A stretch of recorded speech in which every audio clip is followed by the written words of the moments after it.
اچھا Pakistan military academy میں جو ٹریننگ ہے that is considered to be one of the best trainings in the world. All right.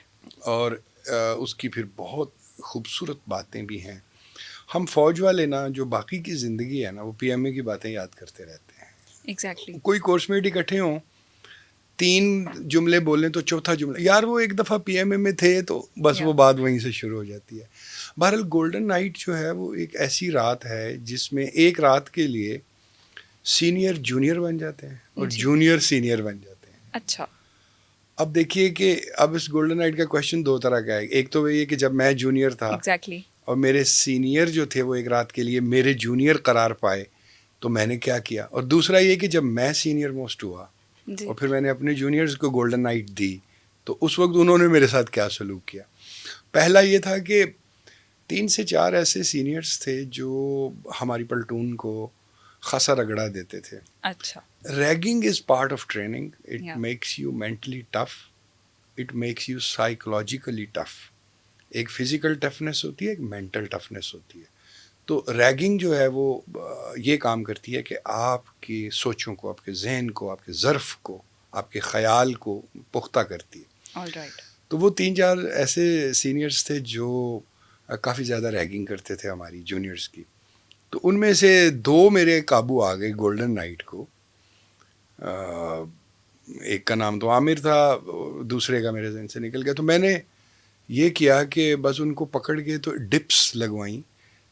Dip ہوتا ہے کہہ لیجیے پانی کے اندر ڈبکیاں لگوانا آرڈر کر کے, کیونکہ وہ لوگ ایک رات کے لیے جو جونیئر کا آرڈر مانتے ہیں سینئر. اس کے علاوہ بھی ایک اور سر پہ مجھے بڑا غصہ تھا کہ وہ بہت فرنٹ رول کرواتے ہیں, تو ان کو بھی میں نے پکڑ لیا اور ان سے بھی زیادہ فرنٹ رول کروائے. اب جب میں سینئر بنا تو مجھ پہ بھی کسی کو غصہ تھا.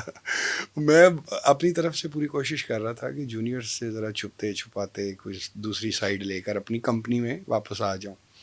لیکن مجھے جناب جونیئرز نے دیکھ لیا, جو جونیئر موسٹ ہمارا کورس تھا. بس پھر وہ مجھے لان میں لے گئے, side roll, back roll, front roll اور پتہ نہیں کیا کیا مجھے کرواتے رہے. اور جتنی دیر وہ کرواتے رہے ظاہر ہے وہ کرنا تھا. اور پھر انہوں نے ہمارے ہاں نا ایک بڑی عجیب و غریب و بڑی دلچسپ چیز ہے, اسے کہتے ہیں چینجنگ دا ڈریس.